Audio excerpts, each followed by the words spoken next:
I don't have to have enough power to hurt him. I just got to beat him. That's it. If he slip up, then, you know, he will get hurt.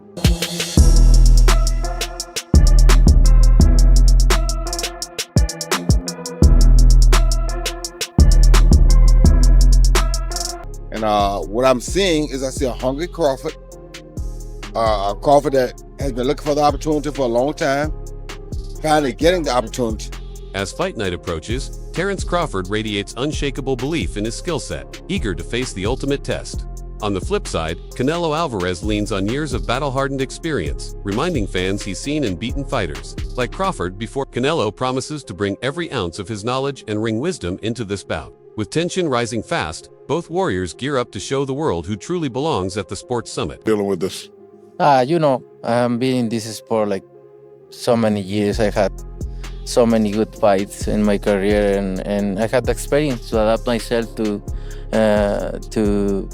these kind of fighters. I fight everybody out there, every style, and I'm gonna do my job and put all my experience, all my talent there, and that's it. Terence Crawford walks into this clash full of self-belief, insisting there's no man alive he can't conquer in the ring. His calm demeanor at media events reveals a fighter with unshakable faith in his preparation. Yet the numbers hint at a different angle. Canelo Alvarez boasts an extraordinary 67-fight resume filled with elite names, a level of seasoning few can rival.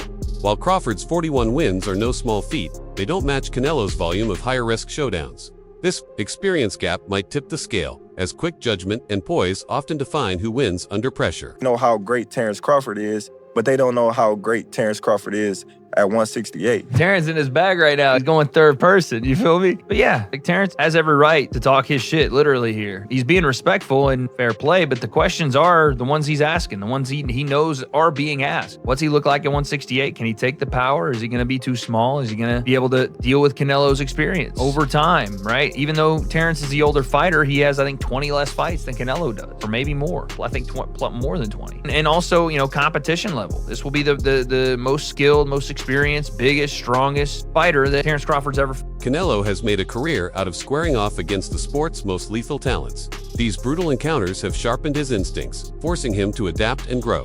Meanwhile, Crawford hasn't yet faced opponents at that same brutal, top-tier level. While he's dismantled a list of skilled fighters, he hasn't been truly tested by the strength and savvy of legends like Gennady Golovkin. This difference in elite exposure could impact the fight's flow, possibly giving Canelo the upper hand when things get tough inside the ropes. Everything is on Terence Crawford's side, all the legacy, meaning he only has the opportunity to win the belts. Saul only has an opportunity to defend them. Terence Crawford has an opportunity to be in a 5 division and the only person to win all 4 belts in 3 separate weight divisions. Why is Saul taking this fight? And I'm going to tell you why. Because there's some things in life more important than just the belts. And that 20-year career that Terence Crawford made, that all that he has, is very valuable. Very, very valuable. He had 1 foot out the game. And if he can be the man to defeat him, because remember, if Saul beats him, Terence Crawford was the first man to get all 4 belts in 2 separate weight divisions. Yes, I beat that champion. Yes, I beat the multiple division champion, and he had the...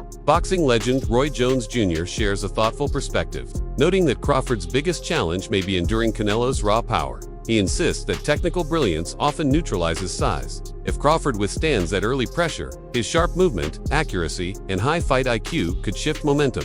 Jones underlines the importance of footwork, timing, and calculated angles in breaking down a powerhouse. The real question becomes, can Crawford's elite fundamentals survive and thrive against the kind of power Canelo brings to the table? So far, there's some pushing and shoving going on. The weight difference is a big factor as well.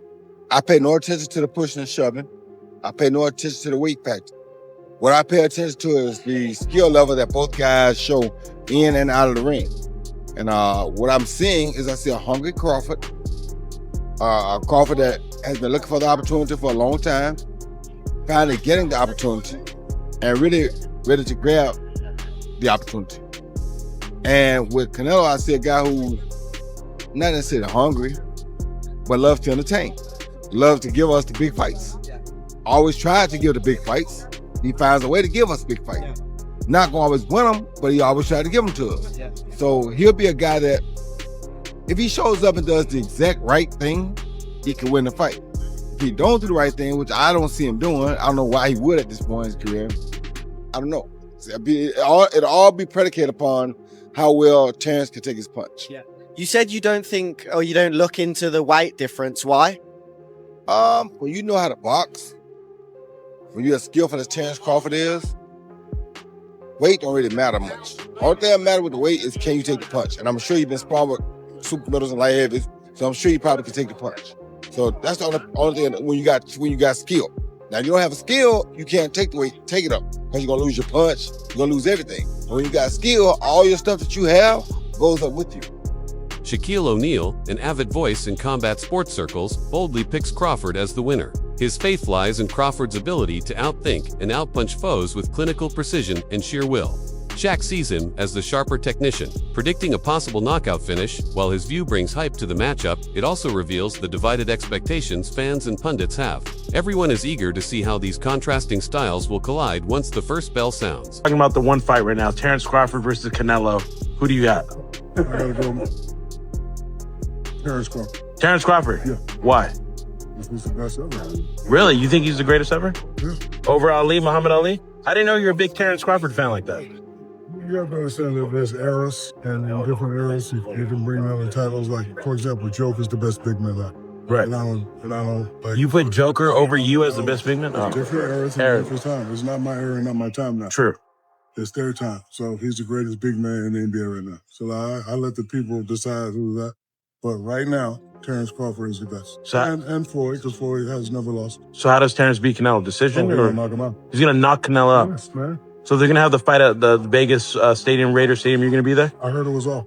No, it's back on. Okay. Now it's back on. It's in September 13th in Vegas. Yeah, I'll be there. You'll be there. Front row? Of course. All right, cool. You're the Trainer Robert Garcia has taken notice of a recent shift in Canelo's form, describing his latest outings as lacking the same explosive fire that defined his earlier years. Garcia believes this slight dip could be a window of opportunity for Crawford to exploit. He stresses that timing plays a massive role in boxing, and Crawford might be stepping in just as Canelo's sharpness is beginning to fade. This viewpoint sets the stage for a battle where momentum, current shape, and fight intelligence could trump raw experience. I would probably say Crawford versus Canelo because it's a fight that most of the people don't give Crawford a chance because of the size, but he's got skills, man. He's got skills. He's got good speed, good footwork.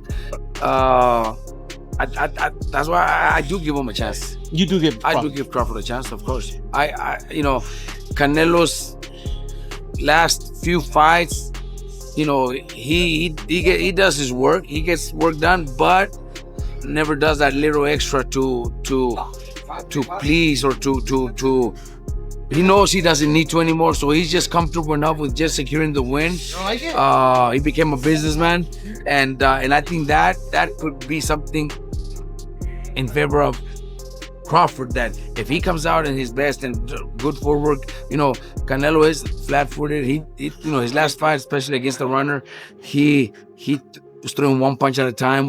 Didn't even try to be aggressive and get him into the ropes, throw combinations of 4 to 5 punches. He never even tried that. So I think at this stage, I am giving Crawford a big chance of maybe pulling it out. Manny Pacquiao takes a balanced, respectful stance when it comes to sizing up elite fighters. He reminds everyone that no two boxers are truly alike. It brings a specific mix of talent, tactics, and technique into the ring. Pacquiao argues that trying to compare legacies directly often misses the point and creates confusion.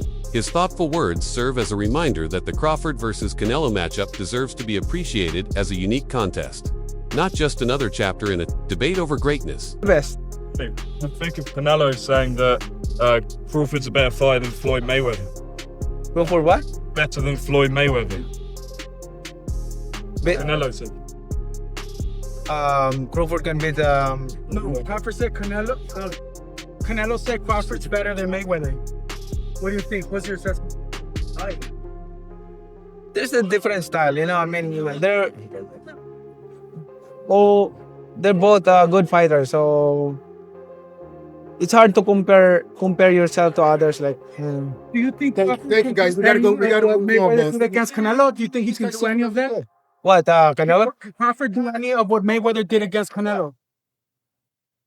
That's a good fight. I mean, you know, we'll see. Inside Canelo's training camp, the focus is clear. Limit Crawford's mobility and shut down his rhythm. Much of Canelo's preparation centers around mastering the art of cutting off the ring, cornering his opponent, and stopping him from controlling space. This strategy taps into what Canelo does best: apply pressure and unleash punishing combinations in close quarters. If he can effectively execute this plan, Crawford may be forced to fight at a pace and distance he didn't plan for, tilting the bout in Canelo's favor. As you see here, Saul Canelo Alvarez reveals his training to cut the ring off against a highly versatile fighter in Terence "Bud" Crawford, coming up September 13th in Las Vegas, Nevada. Terence Crawford have the ability to switch from southpaw to orthodox, and Terence Crawford can also box on his toes and has a lot of power. What y'all think? Will this work? Let me know. Brian Biomac McIntyre, who's guided Crawford for years, speaks with steady conviction when outlining their strategy. He makes it clear that their training has been meticulous, crafted to prepare for every situation they might face in the ring. Biomac shows deep respect for Canelo's capabilities, but maintains full belief in Crawford's ability to adjust and dominate under pressure. Their confidence doesn't come from hype hits, built from months of detailed planning, hard sparring, and a fighter who thrives in the toughest moments. Somebody like that, like a Canelo, and not only is his offense, he's got to have defense too. Yeah. You know what I'm saying? So, styles makes fights. Bud got the better skills, and he got the better mind too. Do you think with the styles in mind, but also the weight in mind, he can get that job done based on he's just so much more excelling in the skill? You know what? He gonna get the job done. I promise you that. He'll get the job done. You know, because you know, Bud boxing IQ is off the charts. You know what I'm saying? Next to Canelo, I'm not taking nothing away from him, but Bud just a little bit better. I can tell you fully believe in your fighter, and he believes in himself too. There was a slight back and forth at the press conference there. That was just a battle of belief. Who believes they're better? Obviously, Terence believes he's better. Did you look into that? What happened at the press conference there as the first words? That's just press conference, man.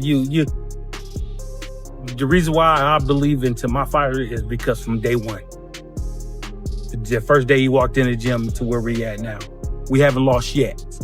Okay, he got 2 losses. How does that affect him coming into this fight? One thing about this, I always remember this. He got 2 losses, right? We got no. Kell Brook, having battled both Crawford and Golovkin, brings a unique view to the table. He notes that Canelo poses an entirely different threat, blending brute strength with technical brilliance and seasoned intelligence. Brook acknowledges Crawford's quickness and ring smarts, yet warns that Canelo's history in high-stakes wars makes him a truly formidable opponent. His perspective paints a clear message. Crawford must be at the top of his game, both mentally and physically, to walk away with the win. You know, it's a wow fight, you know what I mean? It's 2 supreme athletes fighting against each other, but you've got to sway towards Canelo. Crawford's gonna have to, you know, move up, and you know, I knew when I bought Golovkin, you know, there's a big difference, you know, especially with someone that, you know, fighting a middleweight, a mediocre world champion's okay, but when you're fighting someone like, you know, Canelo or Golovkin, it's a different kettle of fish, you know. I have to lean towards Canelo, but you know, Crawford's very, very, very good. Do you think Crawford's still got the legs? Obviously, he's very much got great IQ in the ring, but he's very much a good mover as well. Do you feel like he's still got the legs to be maybe outmoving Canelo if he needs to? Well, I don't know. You know, I think when we look back at Mayweather when he beat Canelo, he's a mover. Crawford's not really like Mayweather in that aspect. He's more, you know, he kind of sets his feet. He's cute with how he approaches chucking shots and moving. You know what I mean? I think it's a different fight to Mayweather, and Canelo's obviously a different fighter from when he boxed Mayweather. But like I say, it's one of them what we've got to tune into and watch. You know, both unbelievable fighters, but I'd have to favour Canelo. just his size and his experience. Crawford's standout ability has always been his gift for reading opponents and adapting mid-fight. This chameleon-like style has baffled even elite rivals who couldn't adjust quickly enough. When he faces Canelo, this talent becomes even more crucial. Crawford will need to react instantly to Canelo's rhythm, punching power, and defensive style, all while creating windows of opportunity in tight spaces. Whether he can stay a move ahead in this tactical showdown will likely decide who walks away with their hand raised. Crawford, on the other hand, he has been walking down his fighters, and people don't see that but me. For some reason, when I had that tape, people were screaming cat. And it's like David Evanezian, Errol Spence, Sean Porter, Gamboa, a meme machine. Even against Madrimov, the way he won the fight was by fighting. It wasn't Floyd Mayweather sticking. This guy has been too athletically gifted, and I mean explosive, hard punching, and too strong for his ops. When he's in orthodox, he boxes more. When he switched, he becomes a puncher. And now he's coming out southpaw. He ends you. He is not, you gotta watch him fight. He does do athletic things where his hands and his feet work together and he catches you for sure. But what he mostly do is he punishes and he bullies his op because he walks you down and whips your ass. He's an ass whip. Turki Alalshik's support brings a global spotlight to the showdown, elevating it far beyond a simple boxing match. His enthusiasm speaks volumes about the fight's cultural impact. With his backing, this becomes not just a sports event, but a worldwide spectacle. Alalshik's involvement guarantees the fight will get top-tier promotion and massive viewership, turning it into a high-profile occasion that will draw eyes from every corner of the globe. Wonderful. Because we are two fighting. We are two fighting, but we are true fighting. True, yeah, of course. No, not YouTuber fight. Huh? Not YouTuber fighters. Yeah, of course. They need to talk and talk shit about the fight because they want to say something.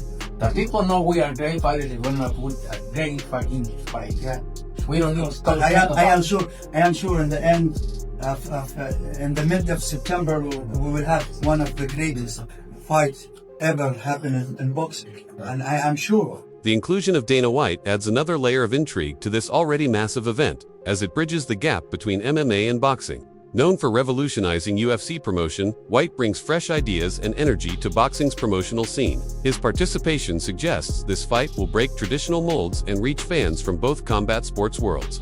It signals a unique moment where boundaries between fighting disciplines blur, making the matchup feel even more historic. More unrelated to this fight, but Turki made it seem like you weren't going to be promoting the Terence Crawford-Canelo fight. Is there anything you can kind of clear up on that? He made it feel like I wasn't? Yeah, well, he said that someone else was promoting it. He didn't say no TKO, he just didn't include your name in a tweet, and people kind of freaked out online about where Dana go. I'm going to tell you what's awesome, man. So there's a lot of fucked up things about boxing, but they don't say shit. I mean, nobody talks. It's the most amazing thing. If we sign a deal, I gotta get on my phone quick and go, hey, we just fucking, because 90,000 people will be out there talking about it. These guys don't talk. I'm promoting the fight. Nico Ali Walsh has revealed insight into Crawford's training, specifically his sparring with larger, stronger partners to mimic Canelo's power. This calculated move shows Crawford understands exactly what kind of physical challenge he's about to face. Walsh's observations highlight how every detail is being addressed in camp, proving Crawford is serious about neutralizing Canelo's size edge and ensuring the weight gap won't become a deciding factor inside the ring. People with Canelo before Canelo's last fight, but then after Canelo's last fight, it seems like it's more 50-50 now. So everything is just the build up for that fight is just going to be absolutely magnetizing. Like that fight, it's garnered so much more buzz after Canelo's last fight, and Bud is Bud. He's one of the greatest fighters in boxing history. He is one of the greatest fighters in boxing history. So it's going to be a fight. It's going to be awesome to watch. Have you sparred any of them? I haven't sparred Bud yet. I haven't been in Canelo's camp. I've met Canelo a few times. I love Canelo's team. Canelo's one of my favorite fighters. He's been my favorite fighter for the longest time. But I have to be Team Bud because me and Bud are cool, and And I have so much belief in Bud, and I know who he is as a fighter. He is one of the greats. So he could do anything he wants. And being around both of them and seeing how they work and train and things like that, what makes both of them the fighters they are, in your opinion? I've watched Bud, so for Bud in particular, he's calm in everything he does, and that kind of calm is scary to watch because it shows experience. You can see that he's been doing this for decades. Oscar De La Hoya brings a sobering voice to the discussion, reminding everyone that physical dimensions still matter in boxing. Though he respects Crawford's technical brilliance, De La Hoya points out that size, weight, and strength could ultimately tip the balance. His remarks offer a grounded perspective, one that calls for caution and balance between fan excitement and the harsh physical realities that come with moving up in weight. William who? Canelo versus William Skull. William who? Him back in New York over here. Let's just say Canelo Crawford, in the history of boxing, and this is the facts. Let's get it. If you see Thursdays, I speak the facts. All right, I'll even do it for you. A good little man has never beaten a good big man in the history of the game, unless you go back to certain situations with Pacquiao beat me, but I was a dead man walking anyway. But a good little man never beats a good big man, so it's a tough test for Crawford, but I'm not counting him out. The bottom line, and this is the truth again, it's a money grab. That's it. Teddy Atlas delivers a deep take on what this bout truly represents more than just strength and speed. It's a battle of wits and will. He believes Crawford's ring IQ and detailed preparation could be the keys to solving the Canelo puzzle. Atlas sees this as a cerebral war, one where strategy, mental toughness, and adaptability will be just as important as power punches. In the end, the smarter fighter might be the one who prevails. He's too big, and Crawford, as good as he is, he stepped up with Matrimorph, and he struggled a little bit. He won, but it was more competitive. We thought, well, we didn't understand how good Matrimorph was because we underestimated, because he only had 10 pro fights, but he had 300 amateur fights. He was a good, solid fighter, right? And he's on this card, of course, but he was a good, solid fighter. We didn't understand that, so we started to knock down Crawford a little bit because our expectations